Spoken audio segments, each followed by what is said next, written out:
Assalamualaikum warahmatullahi wabarakatuh. Kembali lagi ke channel Teacher Corner. Semoga teman-teman semua dalam keadaan sehat. Yang sakit semoga segera disembuhkan, dan yang ada masalah semoga segera selesai masalahnya. Dan bagi para pejuang NIP, dosen CPNS, semoga dipermudah prosesnya dan bisa dimudahkan melewati ujian SKB sehingga bisa lolos dan sah menjadi dosen CPNS. Oke, kali ini kita melanjutkan video sebelumnya, yaitu yang di bagian part 1. Sekarang kita akan masuk ke bagian part 2, masih tentang pengabdian masyarakat. Kita lanjutkan. Kita masuk ke standar pelaksana ya.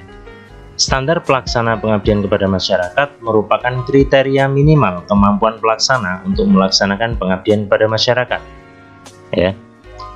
Pelaksana di sini adalah yang dimaksud bisa yang terlibat dalam kegiatan, baik itu dosen ataupun mahasiswa ataupun sivitas akademika yang lain dari pihak kampus ataupun masyarakat yang terlibat.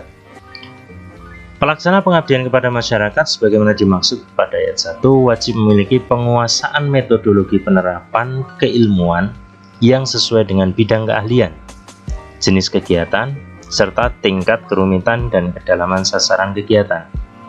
Nah, kemampuan pelaksana pengabdian kepada masyarakat ditentukan berdasarkan dua hal.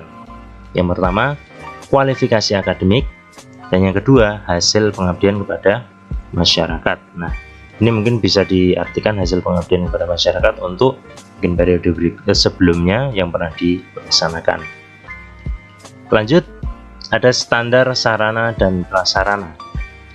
Standar sarana dan prasarana pengabdian kepada masyarakat merupakan kriteria minimal tentang sarana dan prasarana yang diperlukan untuk menunjang proses pengabdian kepada masyarakat dalam rangka memenuhi hasil pengabdian kepada masyarakat.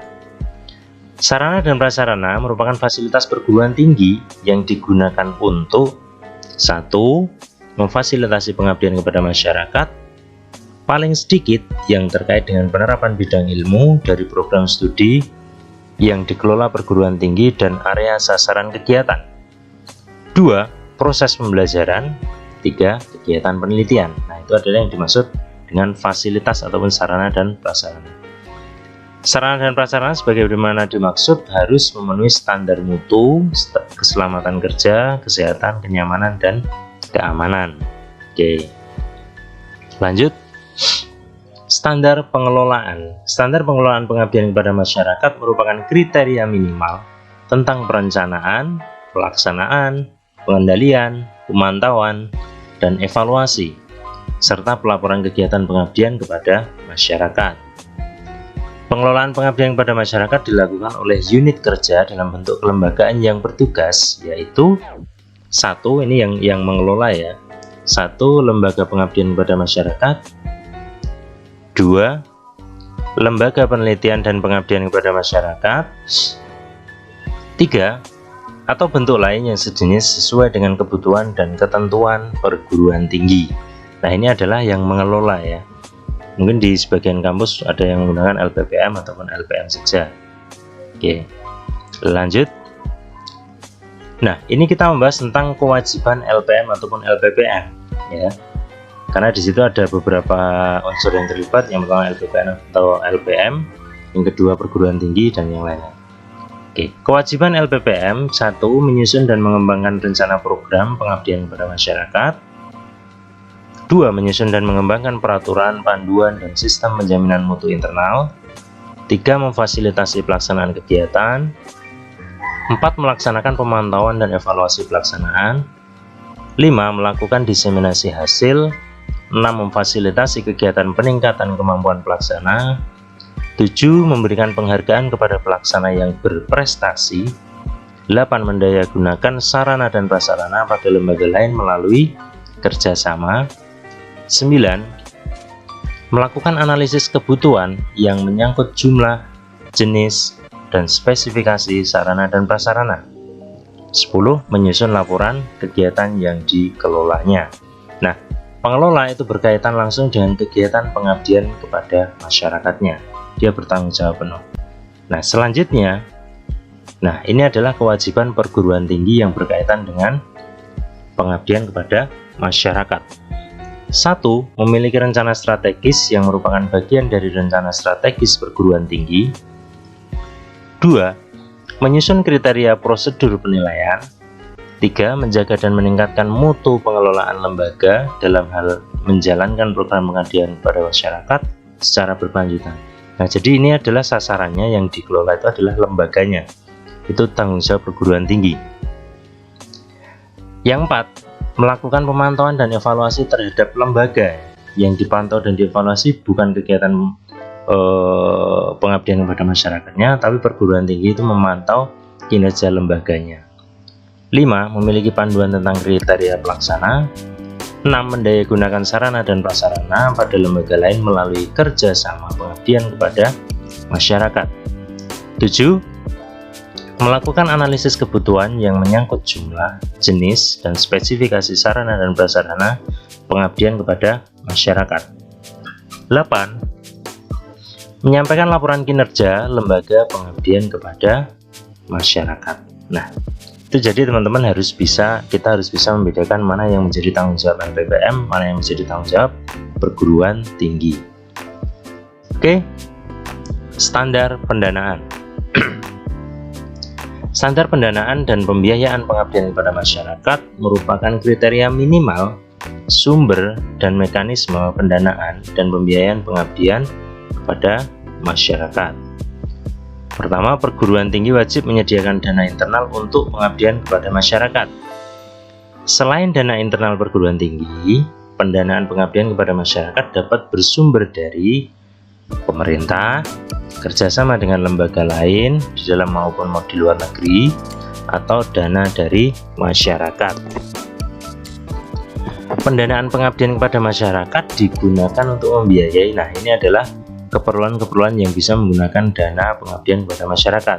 1. Perencanaan pengabdian kepada masyarakat. 2. Pelaksanaan pengabdian kepada masyarakat. 3. Pengendalian pengabdian kepada masyarakat. 4. Pemantauan dan evaluasi pengabdian kepada masyarakat. 5. Pelaporan pengabdian kepada masyarakat. Dan 6. Diseminasi hasil pengabdian kepada masyarakat. Oke. Lanjut. Nah, ini ada penilaian lagi. Kalau tadi standar penilaian itu adalah yang dinilai adalah kegiatan masyarakatnya, kegiatan pengabdian masyarakatnya. Nah, di bagian sini ada penilaian lagi, tapi penilaian kinerja pengabdian masyarakat, tapi yang dinilai adalah kinerja perguruan tingginya dalam pengabdian masyarakat, ya. Penilaian mencakup 4 aspek, ya. Yang pertama aspek sumber daya, aspek manajemen, aspek luaran kegiatan, aspek revenue generating, ya. Aspek sumber daya dibagi menjadi 4: sumber daya manusia, kelembagaan dan fasilitas penunjang pengabdian kepada masyarakat, sumber pendanaan, dan sumber daya iptek. Aspek manajemen itu ada 2, ya. 1. Proses dan pengelolaan pengabdian kepada masyarakat. 2. Penilaian kegiatan pengabdian kepada masyarakat. Aspek luaran kegiatan. Nah, ini ada beberapa aspek luaran kegiatan. Yang pertama, publikasi hasil pengabdian kepada masyarakat. Bisa jurnal atau media lain, ya. 2. Hak kekayaan intelektual atau HKI, produk dan kemitraan, buku, mitra, atau luaran iptek lainnya. 4. Aspek revenue generating, ya. Revenue generating dari kegiatan pengabdian kepada masyarakat dapat dilaksanakan oleh para dosen melalui pusat studi atau pusat kajian atau kelompok dosen, laboratorium, dan unit lainnya, sehingga akan terbentuk unit bisnis berupa jasa atau produk inovatif yang dapat memberikan income atau revenue generating bagi perguruan tinggi. Nah, revenue generating itu kalau simpelnya kita artikan sebagai income perguruan tinggi yang didapatkan dari proses kegiatan pengabdian masyarakat. Oke. Dari penilaian tadi, maka hasilnya adalah klasifikasi ataupun predikat perguruan tinggi. Nah, dari hasil penilaian 4 aspek tadi, maka dapat diklasifikasikan atau diklasterisasi predikat-predikat perguruan tinggi ya. Di situ ada predikat unggul atau excellent, predikat bagus atau very good, predikat memuaskan atau satisfactory, predikat kurang memuaskan atau marginal. Nah, ini ada 4 kategori ini. Lalu apa ciri-cirinya, hasilnya yang bisa memenuhi kriteria predikat unggul? Perguruan tinggi dengan predikat unggul atau excellent merupakan perguruan tinggi yang mempunyai sumber daya pengabdian kepada masyarakat yang sangat baik, telah menerapkan sistem penjaminan mutu dalam pengelolaan pengabdian kepada masyarakat, produktivitas luaran pengabdian kepada masyarakat yang sangat tinggi dengan reputasi nasional dan internasional, dan telah dimanfaatkan oleh stakeholders ya. Perguruan tinggi dengan predikat ini seharusnya mampu menghasilkan unit bisnis dari produk internal, dari produk intelektual perguruan tingginya, sehingga dapat menghasilkan revenue generating secara mandiri untuk meningkatkan kualitas kinerja perguruan tingginya. Nah, itu untuk yang predikat unggul.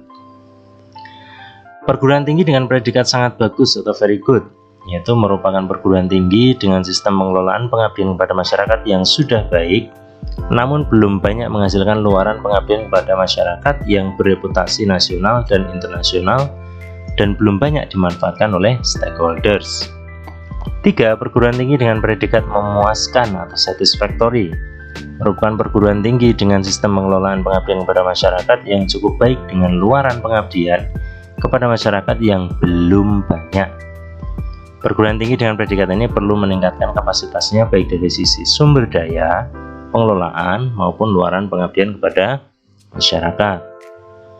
Kategori yang terakhir yaitu perguruan tinggi dengan predikat kurang memuaskan ataupun marginal, merupakan perguruan tinggi yang baru merintis pelaksanaan pengabdian kepada masyarakat. Perguruan tinggi ini baru menata program-program pengabdian kepada masyarakat dengan mempertimbangkan sumber daya pengabdian kepada masyarakat yang dimiliki. Nah, ini adalah klasterisasi perguruan tinggi berdasarkan kinerja dalam hal pengabdian kepada masyarakat. Oke, thank you teman-teman, semoga materinya bisa membantu. Kalau ada kesempatan atau nanti teman-teman minta, bisa kita buatkan soal-soal dari materi pengabdian kepada masyarakat. Oke, semoga teman-teman semua yang sedang berjuang bisa lolos tahun ini dan sah menjadi dosen CPNS. Amin. Jangan lupa untuk subscribe, boleh dinyalakan untuk lonceng notifikasinya. Terima kasih, kurang lebihnya mohon maaf. Assalamualaikum warahmatullahi wabarakatuh.